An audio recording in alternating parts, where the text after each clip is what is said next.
शांति। हम सबको मीठे बाबा ने कर्मों की गहन गति सुनाई है।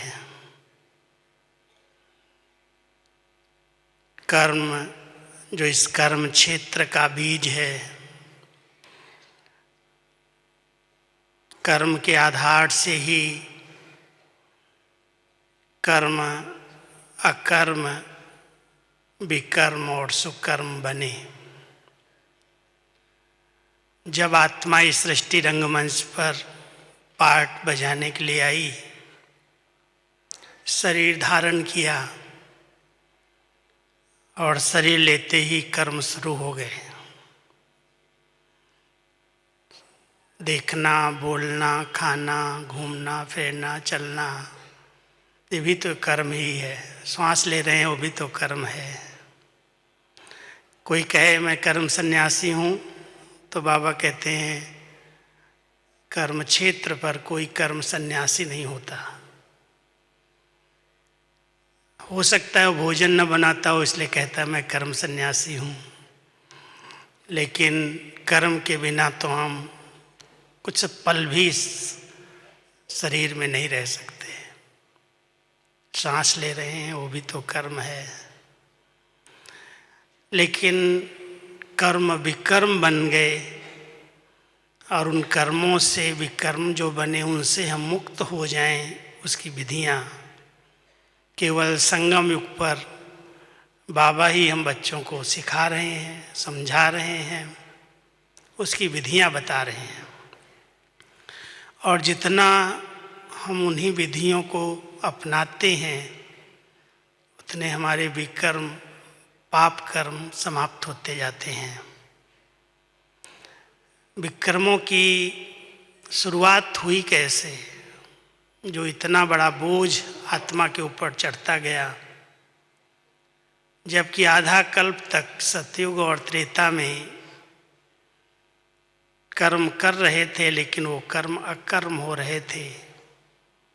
कोई भी न श्रेष्ठ कर्म बना न विकर्म बना, क्योंकि वो संगम युग की प्रारब्ध देवी देवताओं के रूप में हमें प्राप्त होती गई, वर्षे के रूप में।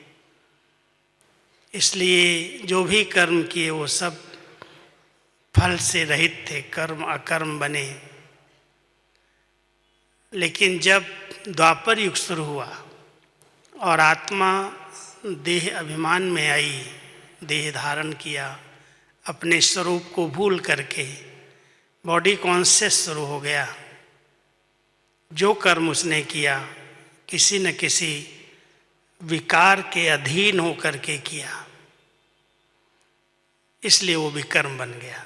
जो कर्म विकारों के अधीन होकर के किए जाते हैं, विकार कोई काम विकारी नहीं है, स्वार्थ के वश, ईर्ष्या के वश, किसी न किसी कामना के वश अगर हमने कोई भी कर्म किया, तो कर्म कहीं न कहीं अपना नया खाता खोल देता है, हिसाब किताब बनना शुरू हो जाता है। वर्तमान समय कलयुग के अंतिम छोर पर हम सब पहुँचे हैं। वापस घर चलने का समय आ गया। गाइड स्वयं आकर के हम सबको साथ ले जाएंगे। परमात्मा कहते, बच्चे मैं अकेला वापस नहीं जाने वाला हूँ, मैं सब बच्चों को साथ लेकर के जाऊंगा।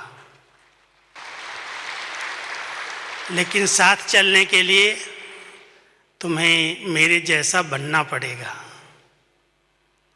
जब तक तुम वैसा नहीं बनोगे तब तक साथ नहीं चल सकते हो। कस्टमपुरी क्रॉस करना पड़ेगा, धर्मराजपुरी में जाना पड़ेगा। इसलिए ज्ञान और योग का बल संगम पर जो बाबा से हम सब ने पाया है, सीखा है, उस ज्ञान और योग बल से हम अपने आप को संपूर्ण पावन बना रहे हैं। जो भी इम्प्योरिटी की खाद है, जो भी कर्मों का बोझ है, वो कुछ तो योग बल से परिवर्तन कर रहे हैं, समाप्त कर रहे हैं, और कुछ शारीरिक भोगना के हिसाब से हिसाब किताब चुकतो करके उस विकारों के विकर्मों के बोझ से हल्के हो रहे हैं। लेकिन बाबा एक बात विशेष अंडरलाइन करा रहे हैं कि बच्चे, विकर्म विनाश करने का, हिसाब किताब चुकतो करने का समय है। अभी नया हिसाब किताब नहीं बनाना। इतने समय से बने हुए 63 जन्मों के बने हुए विकर्मों को दग्ध करने की विधियां अपनानी है। अभी इतना टेंशन रखना है कि कोई नया हिसाब किताब, कोई नया विकर्म मुझ आत्मा से न हो जाए। और उसकी एक ही विधि बाबा बताते हैं, बच्चे, जैसे विकर्म की शुरुआत, पाप कर्मों की शुरुआत तभी हुई जब तुम देह अभिमान में आए, अपने आप को भूल गए। ऐसे विकर्म से बचने के लिए भी तुम्हें पहली मेहनत करनी है, आत्म अभिमानी स्थिति में रहने की। जितना हो सके, जब समय मिले, मैं आत्मा इस भ्रकुटी आसन पर विराजमान हूँ, इस शरीर से अलग एक चैतन्य शक्ति हूँ, इसका अनुभव करो। क्योंकि कर्म इंद्रियों से ही विकर्म हुए हैं, और कर्म इंद्रियों के अधीन हो करके आत्मा ने जो कर्म किए हैं वो पाप कर्म बन गए। अभी कर्म इंद्रियों पर राज्य करना, स्वराज्य अधिकारी बनकर इन कर्मेंद्रियों को आर्डर प्रमाण चलाना, ऐसा कभी न कहें चाहते तो नहीं थे, हो गया, देख लिया, बोल दिया, सुन लिया, कर लिया, सोच लिया। आजकल एक बीमारी है अधिक सोचने की, और सोचते इतना है, कई लोग नींद करते हैं, नींद आती है, लेकिन अंदर सोचते रहते हैं मैं नींद नहीं करता, मेरे को नींद नहीं आती। उसका भी सोच चलते चलते उनका बीपी बढ़ जाता है, खुशी गायब हो जाती है, योग नहीं लगता है। इसलिए बाबा अपने बच्चों को कहते हैं तुम मालिक हो, अधिकारी हो, और अपनी सीट पर बैठ करके आर्डर करो। सीट से उतर करके कोई भी हमारा आर्डर मानेगा नहीं। वैसे भी अगर कोई पद होता है, पोजीशन होती है, उस सीट पर कोई होता है, तो सभी कर्मचारी, सभी लोग का कहना सुनते हैं, मानते हैं, मानना पड़ता भी है। ऐसे ही बाबा हम बच्चों को कहते हैं, बच्चे अपने आसन सिंहासन पर बैठो, मैं आत्मा मालिक हूँ। मालिकपन की, स्वमान की सीट पर बैठ करके अपने मन को अपने आर्डर में चलाओ। जितनी रूलिंग और कंट्रोलिंग पावर मन के ऊपर रूल करो, राज्य करो, उस पर कंट्रोल कर लो। तो मन और कर्मेंद्रियों का जो साथ है, इस समय जो सोचता है वही करने लगता है। कई बार तो अपने विवेक की, अपनी बुद्धि की भी नहीं सुनता है, दबाता है उसको। ठीक है, हो जाएगा, सब तो कर रहे हैं, मैंने किया तो क्या हुआ। अंदर से विवेक बुद्धि मना करती है, ये नहीं करना, ये राइट नहीं है, ये श्रीमत नहीं है, ये बाबा की बात के विरुद्ध बात है।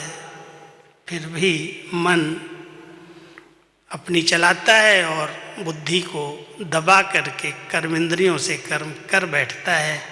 फिर भले उसको कितना भी पश्चाताप करना पड़े।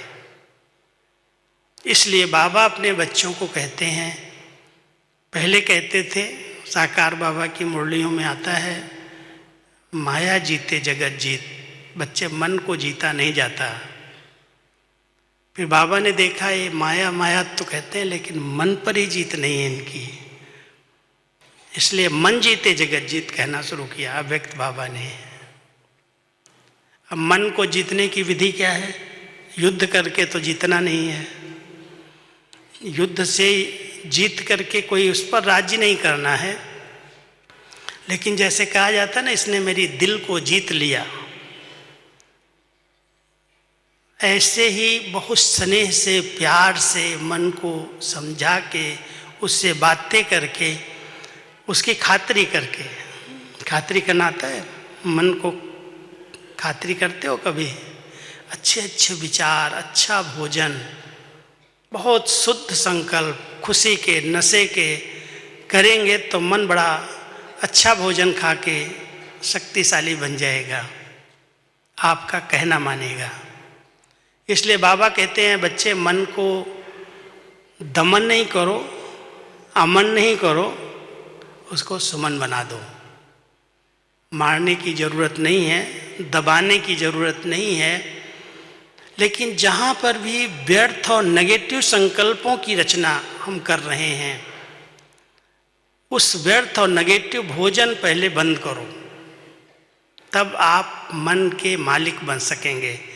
जितना अच्छा अच्छे विचारों का भोजन, और इसीलिए हर स्टूडेंट के लिए, हर विद्यार्थी के लिए बाबा ने एक कंपलसरी नियम बनाया।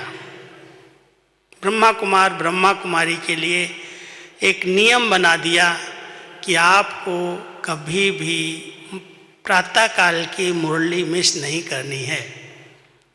मुरली का ही चिंतन, कल या परसों वरदान में एक बड़ा अच्छा शब्द था, ध्यान गया होगा, माया का जन्म कमजोरी से होता है। जो हमारे अंदर कमजोर संस्कार हैं, कमजोरियां हैं, उनसे ही माया का जन्म होता है और वो माया हमसे विकर्म कराती है।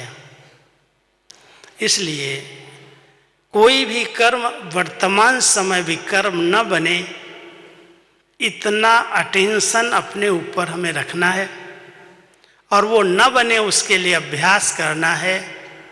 मैं आत्मा मालिक हूँ। बैठ जाओ अपने भ्रकुटी आसन पर। देखो बाबा ने बहुत सुंदर उदाहरण दिया है। जैसे ब्रह्मा बाबा ने अपनी राज दरबार लगाई, ऐसे अपनी दरबार लगाओ, बात करो। आँखें, मुख, कान, हाथ, पाँव जहाँ भी इधर उधर भटकते हैं उनसे बातें करो। बाबा ने तो सबसे पहले मन रूपी वजीर को कंट्रोल किया। कहता था, हे मन वजीर तू मेरा है, मुझे गुरु का ध्यान क्यों नहीं करने देता है। बाबा की प्रवेशता, शिव बाबा की प्रवेशता 1936 में होती है और 1932 की डायरी बाबा ने लिखी, अपने हाथों से लिखी, वो मैंने पढ़ी, टाइप किया। 1932 में बाबा ने मेहनत की, पुरुषार्थ किया।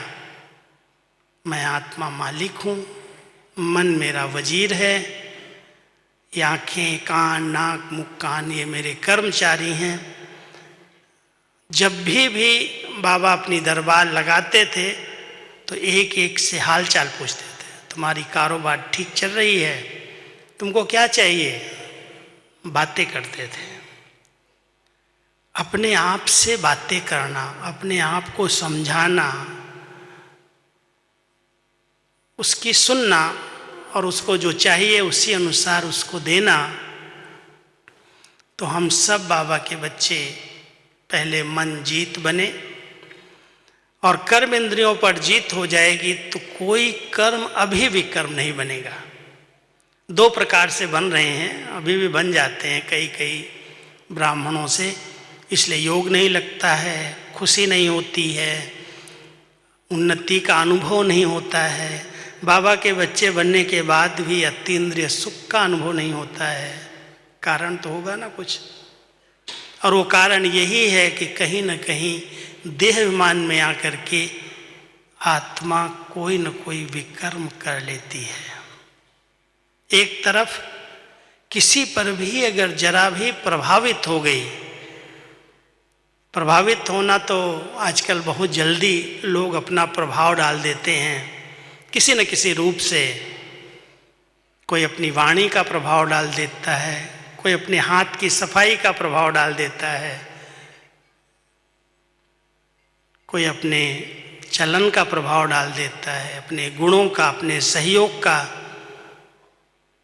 अपनी विशेषताओं का प्रभाव डाल देता है। हम सब बाबा के बच्चे एक अटेंशन रखें, किसी भी देहधारी पर अब मुझे प्रभावित नहीं होना है, चाहे जितना अच्छा चमत्कार कर रहा हो,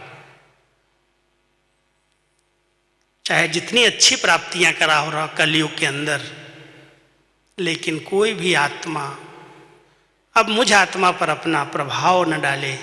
क्योंकि अगर किसी का प्रभाव पड़ गया तो दबाव, लगाव, झुकाव, कई प्रकार के विकर्म वहाँ शुरू हो जाते हैं। इसलिए किसी पर भी अब मुझे, देहधारी पर जो आत्माएं पार्ट प्ले कर रही हैं, जन्म मरण के चक्र में आई हैं, बाबा तो यहाँ तक कहते थे, बच्चे तुम मम्मा बाबा पर भी प्रभावित नहीं होना, इनको भी याद नहीं करना, ये भी तुम्हारे जैसे देहधारी हैं। एक के ऊपर प्रभावित होना, एक वृत्ता, एक बाबा दूसरा न कोई। जो आत्माएं केवल एक से सच्चे प्यार का संबंध बना करके रहती हैं, उसको ही सर्वस्व अपना समझ करके उसकी श्रीमत का यथार्थ पालन करती हैं, विधि पूर्वक अमृत वेले से रात तक दिनचर्या व्यतीत करती हैं, वो आत्माएं विकर्मों से बच जाती हैं, उनसे होते नहीं हैं। क्योंकि श्रीमत की लकीर जहाँ पर भी संकल्प से भी उल्लंघन हुई, कोई आत्मा के प्रभाव में आ गए, ये बड़ा अच्छा भाई है, ये बड़ी अच्छी बहन है, वो अच्छाई भी अपनी तरफ आकर्षित करती है और उसके कारण उसे लेना देना, उठना बैठना, बातें करना, और धीरे धीरे वहाँ पर कोई न कोई गलत विचारधाराएं उत्पन्न होती हैं और वो विकर्म बना देती हैं। दूसरी एक बात है, कई बार चलते चलते कहीं न कहीं टकराव ले लेते हैं, संस्कार मिलन नहीं होता, कोई आगे बढ़ता है तो लगता है कि ये तो कल का आया हुआ इतना आगे बढ़ गया, मैं तो इससे पुराना हूँ, मैं अनुभवी हूँ, उसको बदनाम कैसे करूँ, कैसे उसको नीचा गिराऊँ। कहीं न कहीं से अगर वैर विरोध टकराव की स्थिति बना ली तो वो भी एक नया हिसाब किताब बन जाएगा, कहीं न कहीं पाप हो जाएगा, सोचने में, बोलने में, करने में। उस आत्मा के प्रति घृणा और नफरत की भावना भी एक नया हिसाब किताब बनाती है। इसलिए पहला अटेंशन ये देना है, हम आए हैं बाबा के पास आत्मा को संपूर्ण पावन बनाने, बाबा के समान बन कर के बाबा के साथ वापस घर चलने। कहीं अभी बंधन न बन जाए, नया बंधन न बन जाए, पुराने तो चुकतो करना है। बाबा की परसों के साकार मुरली पर ध्यान दिया होगा, बच्चे एक्यूरेट याद किसको कहा जाता है? उस एक्यूरेट याद से तुम्हें करंट मिलती है और वो करंट विकर्मों का नाश करती है। साकार बाबा की मुरलियों में विकर्म विनाश की कई अच्छी अच्छी विधियां समय पर समय हम सबको मिलती हैं। अटेंशन देते हैं कोई कोई, लेकिन कोई ऐसे ही सुन लेते हैं, कथा की तरह सुन करके चले जाते हैं।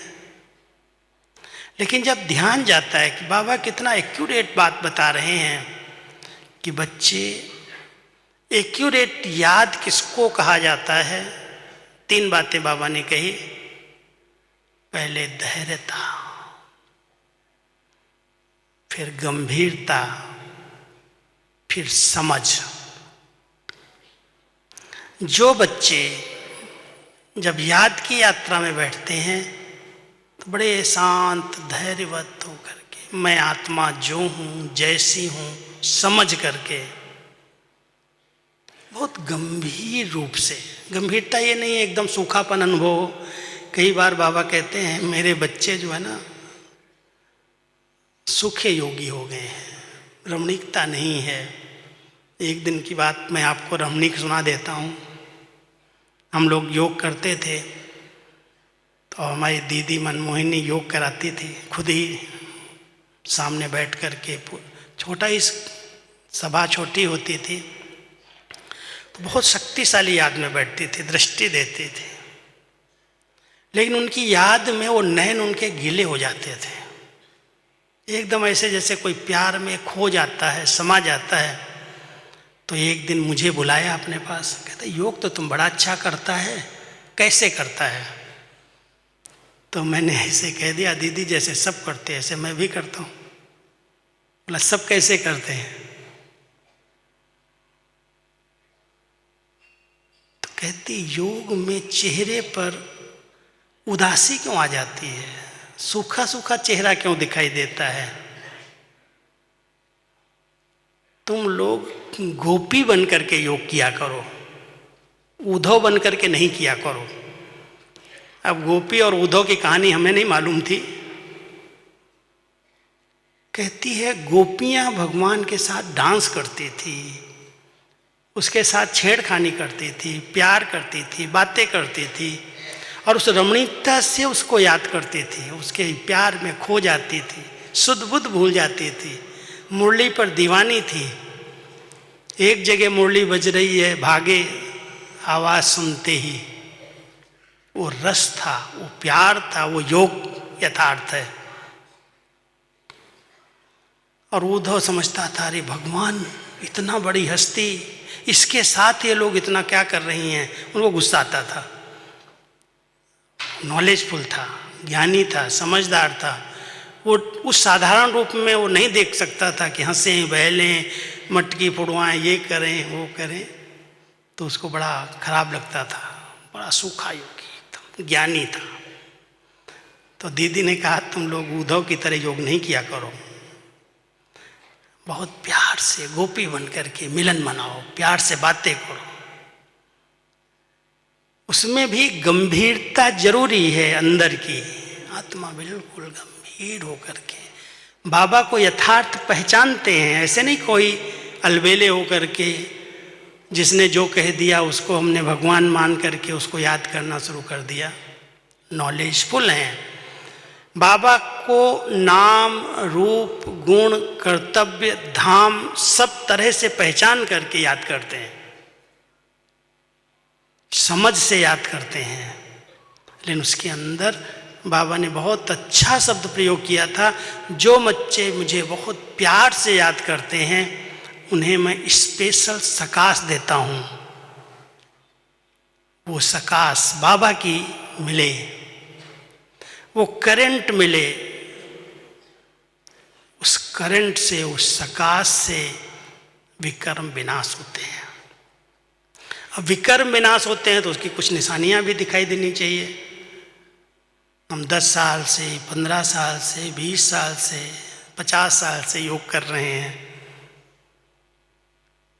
अगर हमारे संस्कारों में वो दिव्यता, वो सरलता, वो संस्कारों में मधुरता, मिलनसारिता, नम्रता नहीं आई तो क्या हम ये कह सकते हैं हमारे विकर्म विनाश हो गए?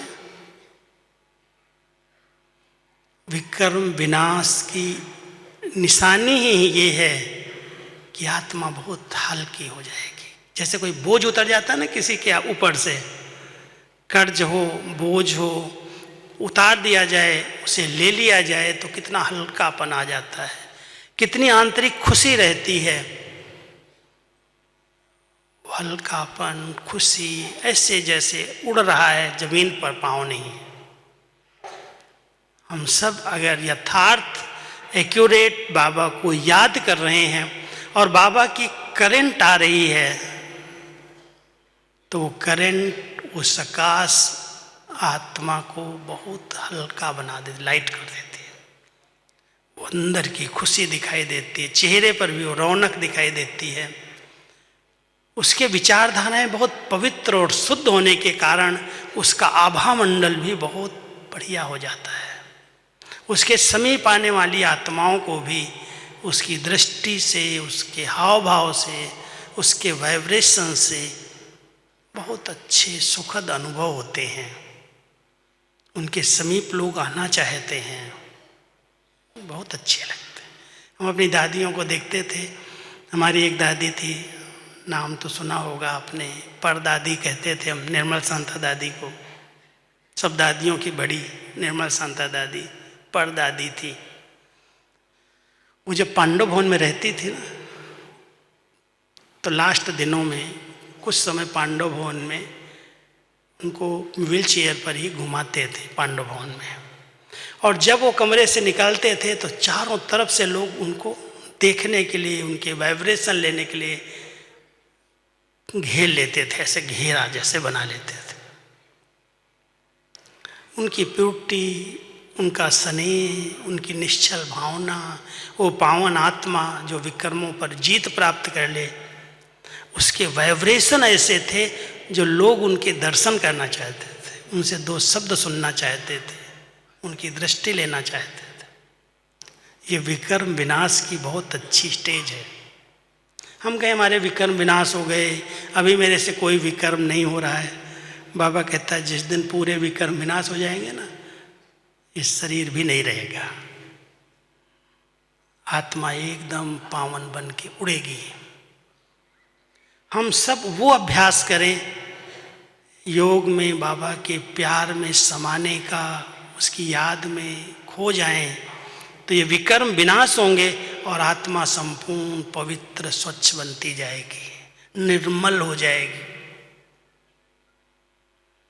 दूसरी एक विधि भी है, कई बार ऐसा योग नहीं लगता, कई बहुत कड़े हिसाब किताब हैं, बहुत कुछ किया होगा हम लोगों ने पिछले जन्मों में।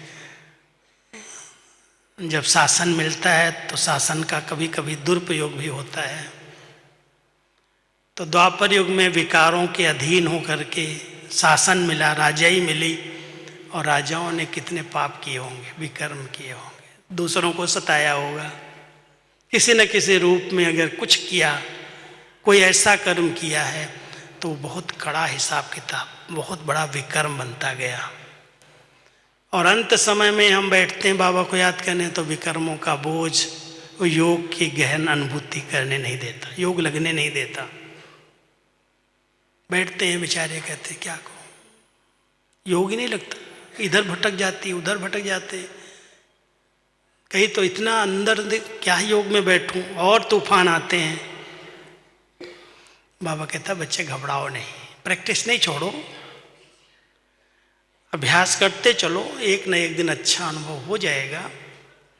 लेकिन दूसरी विधि ये है कि कभी भी श्रेष्ठ संग, पढ़ाई, ब्रह्मा भोजन, जो हमारे यज्ञ के कई नियम हैं, जो हमें बहुत मदद करते हैं अपनी श्रेष्ठ स्थिति बनाने में, उनके साथ रहते रहते भी आत्मा पावन बन सकती है। संग का रंग लगता है, अच्छे लोगों का संग, जैसे बुरे का संग लगता है ना। कोई आज शराबी के साथ बैठे, कोई ऐसे पर चिंतन, व्यर्थ चिंतन, ईर्ष्या द्वेष वाले चिंतन में रहने वाले के संग बैठ जाओ, क्या होगा, धीरे धीरे धीरे धीरे वो भी भरमरी की तरह भूं भूं भूं करके अपना संग का रंग लगा देगा। बाबा कहता उस संग से तो बचाओ अपने आप को, संग तारे कुसंग डुबोए, ऐसे संग से जो कुसंग है, बुरा संग है, उस संग से बचाओ। लेकिन जहाँ पर आपकी उन्नति है, जहाँ से आपको कुछ प्राप्ति हो रही है, उस अच्छे संग में उठना बैठना, उस वातावरण में जाना।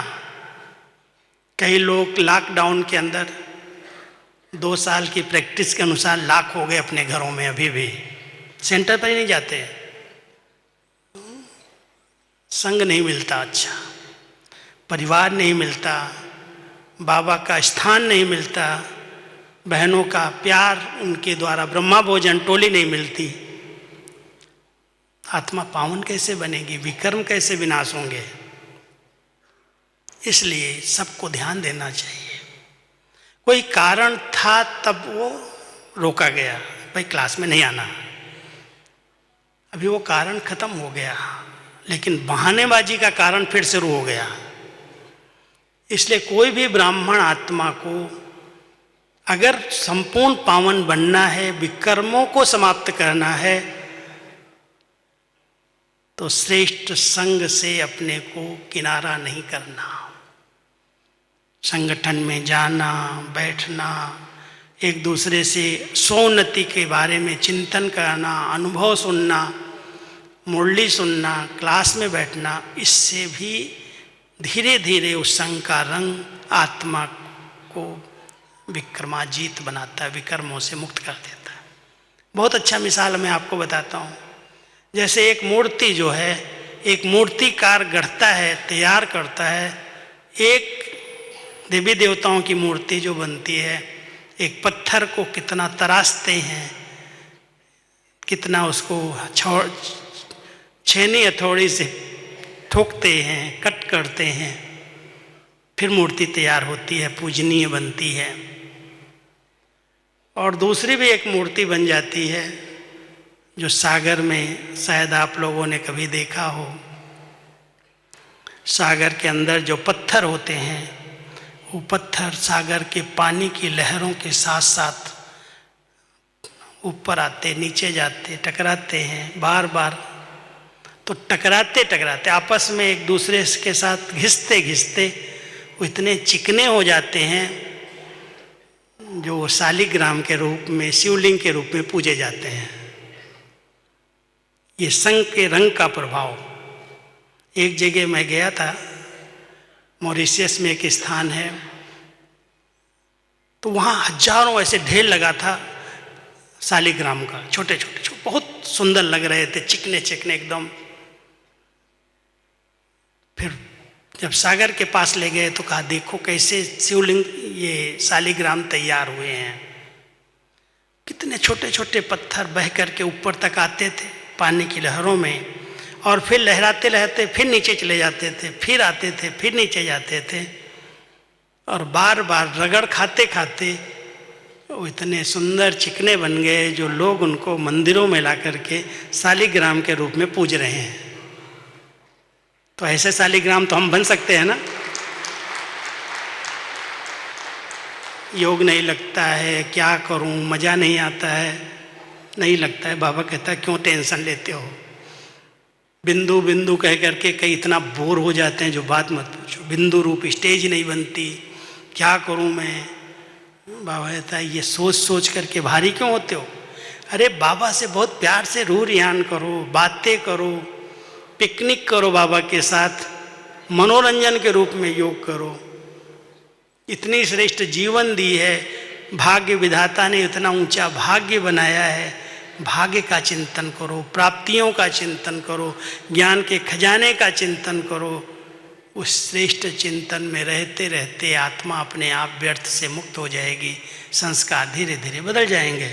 टाइम लग सकता है, उससे जल्दी हो जाएगा। बीज रूप स्टेज अगर बन गई तो जल्दी आत्मा पावन बन जाएगी, विकर्म विनाश होंगे। और अगर वो रूप नहीं बन पा रहा है तो ऐसा थोड़ी है कि हम पावन बनेंगे ही नहीं। हर एक आत्मा को बाबा अपना समान पावन बना करके साथ ले जाएगा। तीसरा एक रास्ता है और भी बाबा के पास है, कहता मानो न मानो, मैं तो ले जाऊंगा तुम्हें पावन बना के, वो फिर है सजाऊंगा। इसलिए कई बार बाबा कहता है अगर मेरे सामने कोई मेरा बच्चा सजा खाएगा तो मुझे भी इससे नीचे करना पड़ेगा। इसलिए वो दृश्य न देखना पड़े। हम सब बाबा के बच्चों को इस समय संगम पर कोई भी हिसाब किताब नया न बने, और जो बने हैं फुल अटेंशन दे करके, क्योंकि बने हैं तो बुद्धि जाती है। और विशेष करके जब हम याद में बैठते हैं, योग में बैठते हैं, इतनी अच्छी सभा में बैठते हैं, अगर कहीं बंधन होगा बुद्धि वहीं पर चली जाएगी, खींचेगी, रस्सी जैसे बंधी हुई है। और वो रस्सी अपनी तरफ आत्मा को ऐसे खींच के ले जाती है। यहाँ पूरा 1 घंटे का क्लास सुनने के बाद एक बात भी उनकी बुद्धि में नहीं ठहरती। क्या हुआ? 1 घंटा योग करने के बाद भी कोई अनुभव नहीं, कोई प्राप्ति नहीं। यथार्थ योग है, उसकी निशानी क्या होगी? जैसे अगर आप कोई ऊंची पहाड़ी पर जा रहे हैं तो पहाड़ी की जो ठंडक है, वहाँ की जो शीतल हवाएं हैं, उस स्थान तक पहुँचते पहुँचते वो आपको अनुभव होने लगेंगी। आप एक गर्म वातावरण से उस शीतल वातावरण में चले गए तो वो दे नहीं रहा है, लेकिन वहाँ के वातावरण का प्रभाव आपको अपने प्रभाव में ला रहा है, आपको शीतलता का अनुभव हो रहा है। झरने के आगे चले गए, सागर के किनारे चले गए, उसकी लहरें, उसकी अनुभूतियाँ आत्मा को होने लगती हैं। ऐसे ही अगर हम प्यार के सागर के समीप पहुँच गए, सुख के सागर के समीप पहुँच गए। मैं तो कई बार कहता हूँ, भाई एक जैसा योग क्यों करते हो जो बोर हो जाते हो? कई लोग, मैं आत्मा हूँ, मैं शांत स्वरूप हूँ, शांति के सागर का बच्चा हूँ, बस सोचते सोचते कहते अब क्या सोचूं, पूरा हो गया योग। वैरायटी है, नवीनता है। कितना अच्छे ढंग से बाबा इतनी योग की गहरी गहरी बातें सुना रहा है। मंथन करो, मनन चिंतन करो, फिर उस स्वरूप में स्थित होकर के बाबा से प्यार से बातें करो। आत्मा के 7 गुण हैं और 7 गुणों के अलग अलग अनुभव हैं।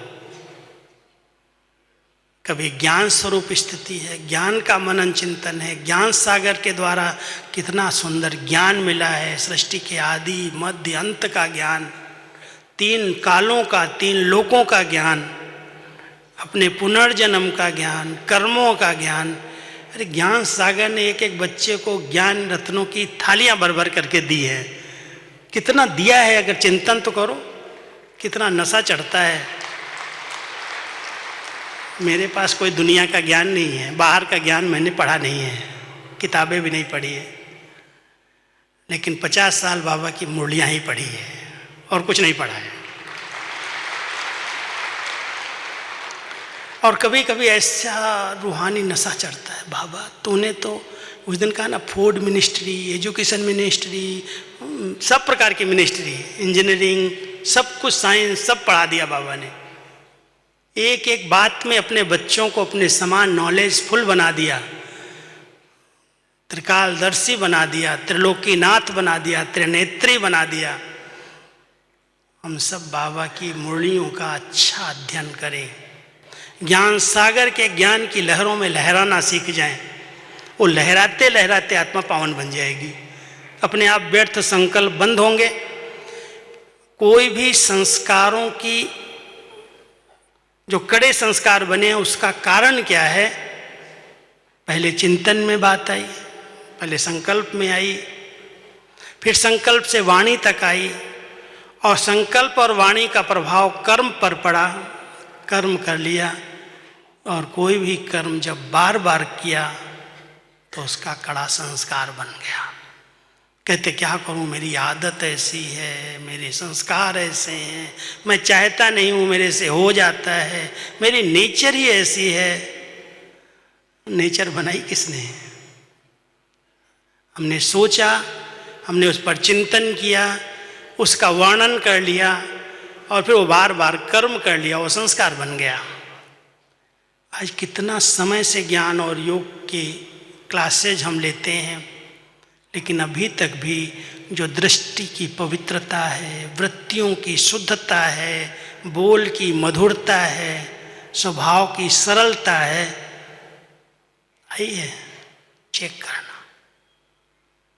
अगर नहीं आई है, माना मेरा ज्ञान केवल वर्णन तक है, सुनने सुनाने तक है, क्लास करने कराने तक है, प्रैक्टिकल में अनुभव नहीं है।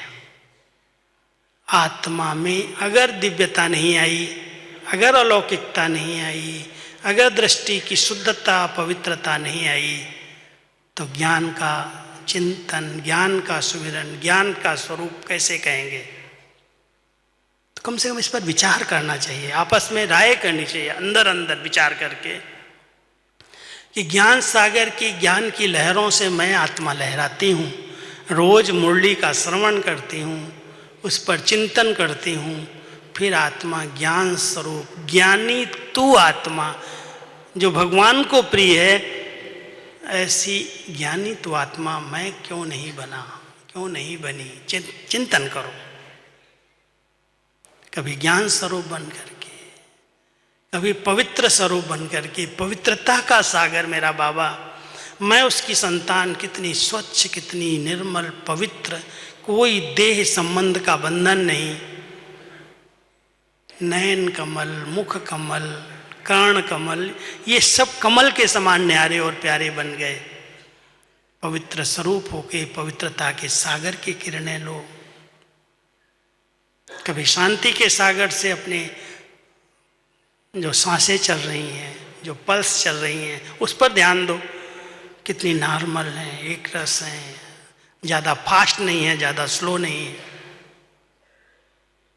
कभी प्रेम स्वरूप बन करके दिल में मेरा दिलवाला बसा हुआ है, एक बाबा के सिवाय और कोई दिल में आत्मा न किसी के रूप पर आकर्षित है, न किसी के रुपये पर आकर्षित है।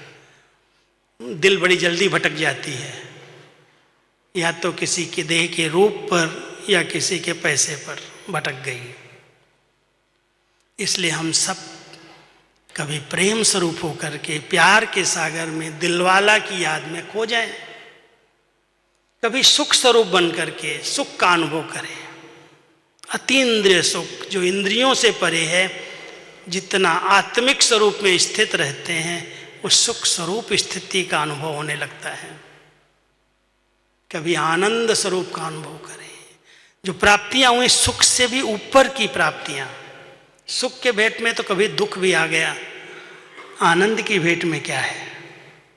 कहते हैं योगी वो है जो परमानंद की अनुभूति करता है, उस परम आनंद की अनुभूति जो आत्मा और परमात्मा के मिलन में अनुभव होती है, उस परमानंद की अनुभूति में हम खो जाएं। उससे हार्मोन्स हमारे बड़े अच्छे हो जाएंगे शरीर के।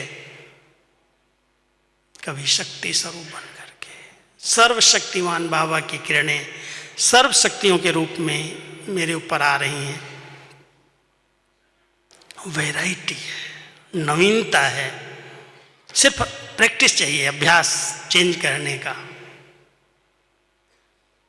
भिन्न भिन्न रीति से अगर वैरायटी बाबा की याद में हम रहते हैं तो कभी थकेंगे नहीं, बोर नहीं होंगे, याद एक्यूरेट हो जाएगी। किसी न किसी गुण में स्थित होकर के उस गुणों के सागर, गुणों के भंडार से कनेक्शन जोड़ें, कनेक्शन जुटेगा, करंट आएगी। कनेक्शन ढीला है, कभी आएगी कभी नहीं आएगी, मूल कनेक्शन है। कनेक्शन अगर जरा भी कहीं लूज हो जाए, थोड़ा भी, या कहीं ज़्यादा लोड आ जाए, तो कहते हैं फ्यूज उड़ गया, लाइट चली गई।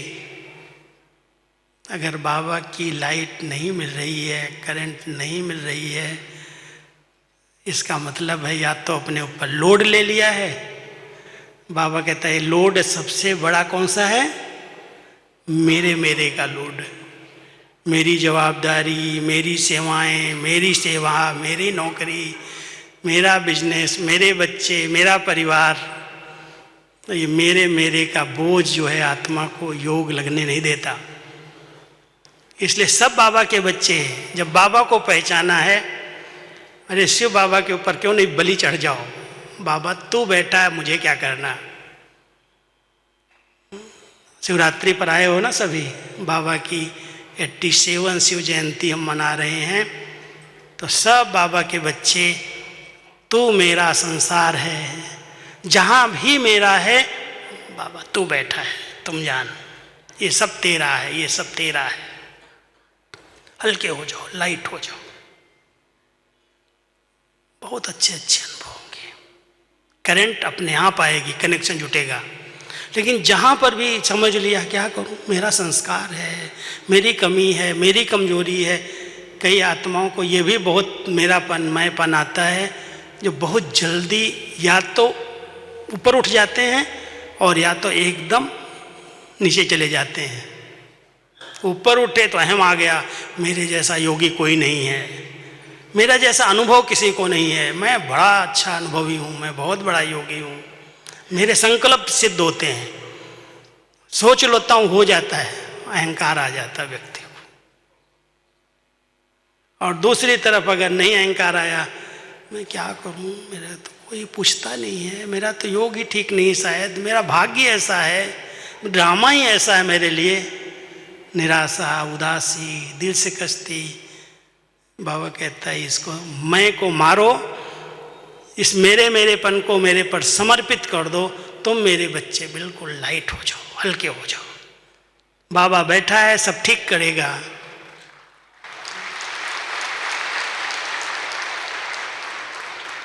जब इतना ऊंचा ज्ञान बाबा ने दिया है, उस ज्ञानदाता के ज्ञान को यथार्थ समझ लिया है, तो न कल की चिंता है न काल की चिंता है। कल क्या होगा, बोलो कल क्या होगा? बहुत अच्छे से अच्छा होगा। अगर महाविनाश भी होगा ना, पानी नहीं मिलेगा तो भी अच्छा होगा, क्योंकि ये कलयुग को अभी छुट्टी दे रहे हैं हम सब। ये चलने वाला नहीं है अधिक समय, कितने भी प्लान कर लो। भगवान का प्लान अलग है, कहता है ना, नर चाहत कुछ और भई कुछ और ही की और। नर क्या चाह रहा है और भगवान क्या चाहता है? भगवान इस सृष्टि को परिवर्तन करने के लिए आया है, और परिवर्तन के पहले अपने बच्चों का परिवर्तन चाहता है। मेरे बच्चे बदल जाएंगे, ये सब पावन बने, दिव्य गुणधारी बने, अपनी नेचर पर ये विजयी बन जाएं, ये नेचर अपने आप साथी बन जाएगी। जिस नेचर को हम परिवर्तन करने के लिए इतने सब संकल्प कर रहे हैं, इतनी प्लानिंग कर रहे हैं,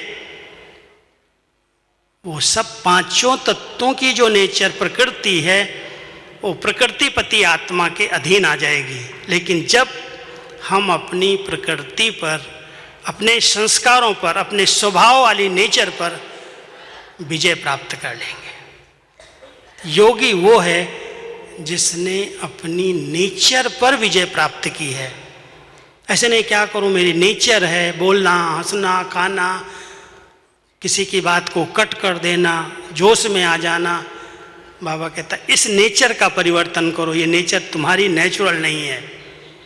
तुम्हारी नेचर तो बहुत पवित्र है, स्वच्छ है, निर्मल है। तुम सतयुग की नेचर वाली देवी देवताओं की आत्माएं हो। तुम लेने वाले लेवता नहीं हो, तुम तो देने वाले देवता हो। वो नेचर देखो अपनी। मुझे क्या चाहिए किसी से?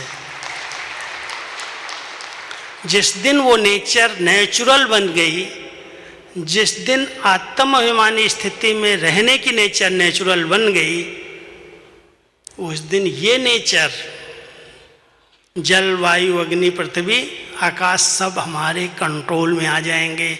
सब हमको साथ देंगे, सहयोग देंगे। और जब तक ये नेचर नहीं बदली है, उस नेचर को बचाने के कितने प्रयास किए जाएं, वो कहीं ना कहीं दुख देगी, कहीं ना कहीं धोखा देगी। इसलिए बाबा ने हम बच्चों को योगी बनाया, राजयोगी, और योग के प्रयोग करके हमें अपनी नेचर पर कंट्रोल करना, प्रकृति जीत बनना है। प्रकृति जीत बनने के लिए कर्म इंद्रिय जीत बनना है। जितना कर्म इंद्रिय जीत बनेंगे, उतना विक्रमों पर विजय हो जाएगी, और विक्रमों पर जीत प्राप्त करने वाली आत्मा प्रकृति जीत बनेगी। और जब प्रकृति जीत बन जाएगी, तो बाबा कहता है आधा कल्प के लिए ये प्रकृति तुम्हारी सेवक बनेगी, तुम्हारे आर्डर प्रमाण चलेगी। सभी आधा घंटा बिल्कुल अचल हो करके अगर बैठो तो योग कराऊंगा मैं। बैठेंगे सभी?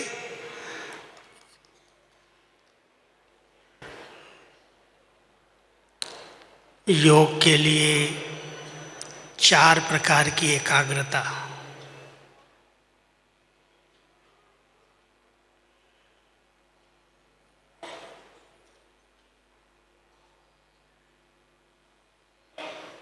जिस स्थान पर बैठे हैं शरीर को भी एकाग्र कर लो। जिस बैठक में बैठना चाहो,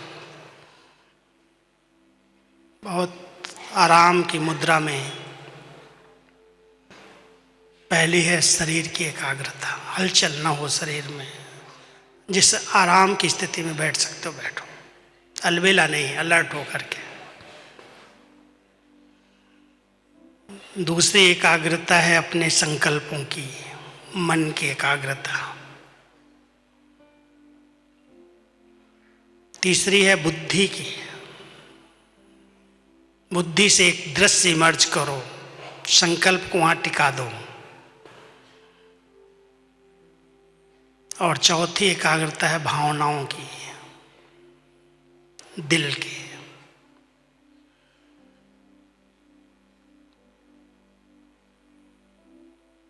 जब शरीर की एकाग्रता बन जाती है, हलचल बंद हो जाती है, आत्मा इस शरीर के अंदर भ्रकुटी आसन पर अपने चमकते हुए स्वरूप को अनुभव करती है। मैं एक चैतन्य शक्ति हूँ, मैं लाइट माइट स्वरूप हूँ। बुद्धि से उस दृश्य को देखो,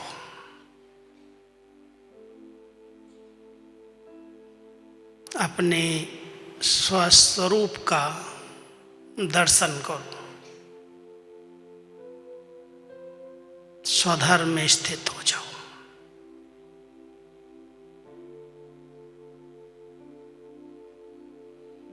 फिर भावनाओं के आधार से बाबा को बहुत प्यार से निमंत्रण दो। बुलाओ बाबा को अपने पास। बाबा, मुझे आपकी करंट चाहिए। आप पतित पावन, शांति के सागर, प्यार के सागर, सर्व शक्तियों के भंडार, मेरे बाबा, मुझे इसका अनुभव चाहिए। बिल्कुल समीप कंबाइंड स्वरूप में, जैसे मैं और मेरा बाबा, उसका अनुभव करो। सब उसी अनुभव में खो जाओ।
अपने चारों ओर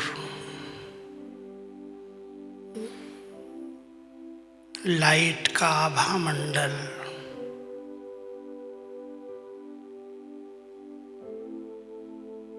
अनुभव करो।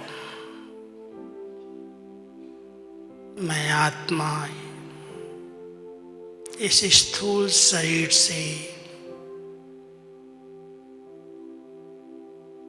निकल अपने उस प्रकाशमय काया के बीच फरिश्ता ड्रेस पहनकर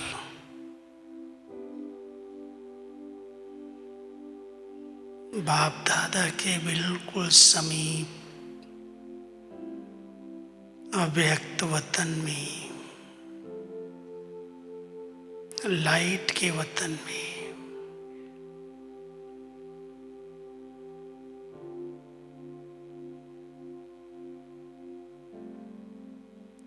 स्वयं को फरिश्तों की दुनिया में अनुभव करो।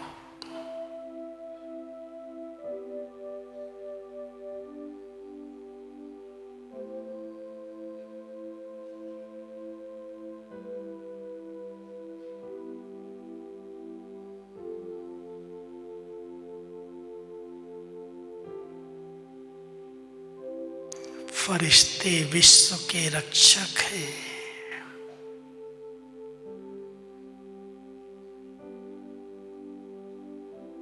हर आत्मा के स्नेही और सहयोगी हैं।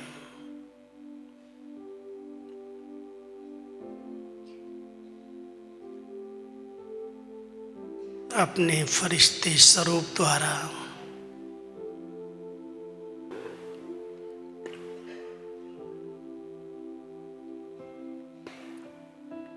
इस पूरे ग्लोब को सर्च लाइट दो।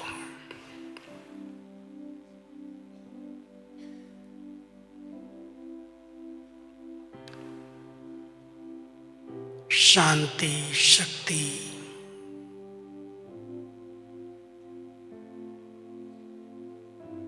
पवित्रता की किरणें चारों ओर फैल रही हैं।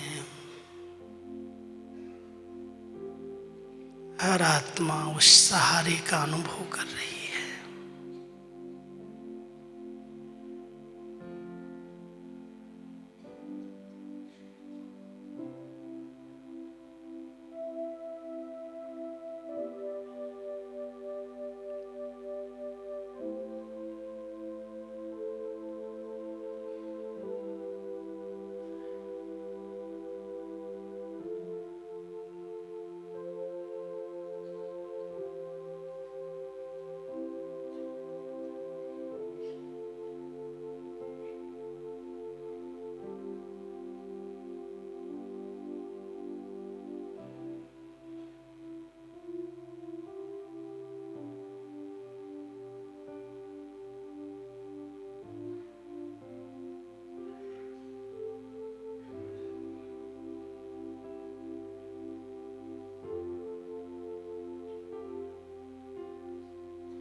लाइट की ऊंची पहाड़ी पर खड़े होकर बाप दादा के साथ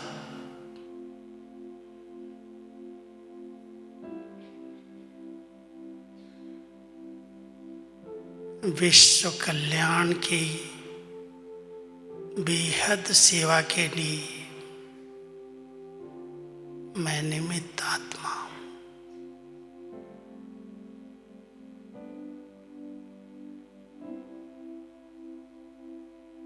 अनेक दुखी परेशान आत्माएं जो अपने इष्ट देव को याद कर रही हैं, पुकार रही हैं,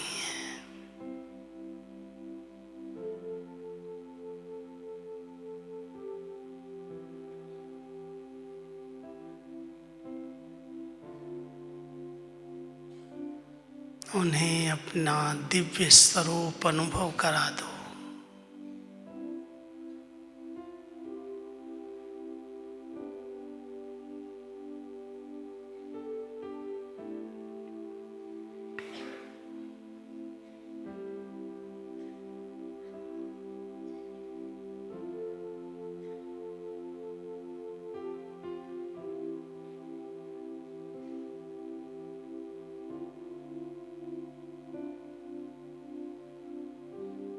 हम सब पूर्वज और पूज्य आत्माएं हैं।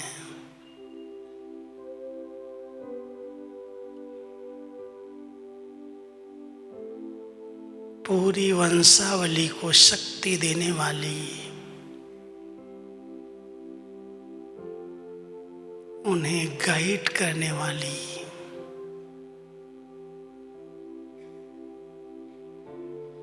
सही राह दिखाने वाली मैं पूर्वज आत्मा हूं।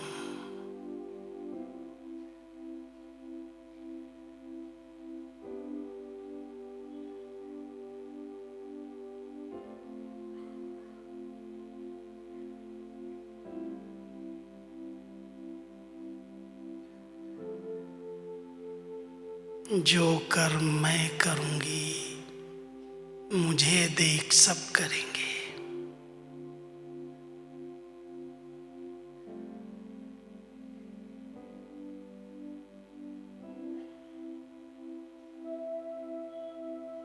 अनेक आत्माएं मुझे फॉलो करने वाली हैं।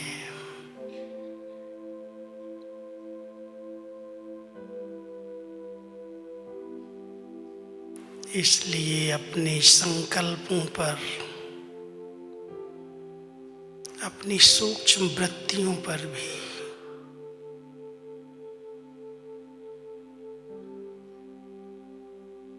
मुझ आत्मा का शासन है।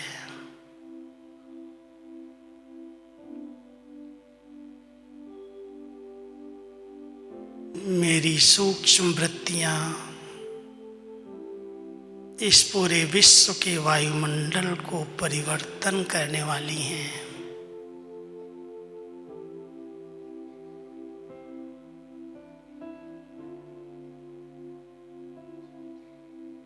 अपनी उपराम वृत्ति से, वैराग्य वृत्ति से, अनासक्त वृत्ति से सर्वात्माओं की सेवा करो। सबको सकाश दो।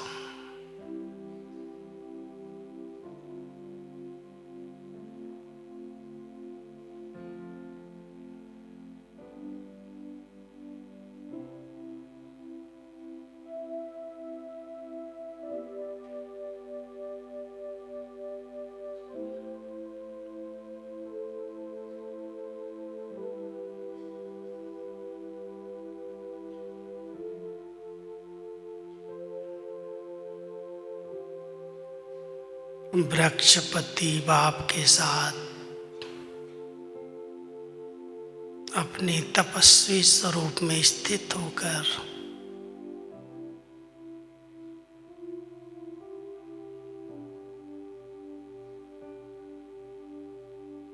पूरे कल्प वृक्ष को शक्तियों का दान करो।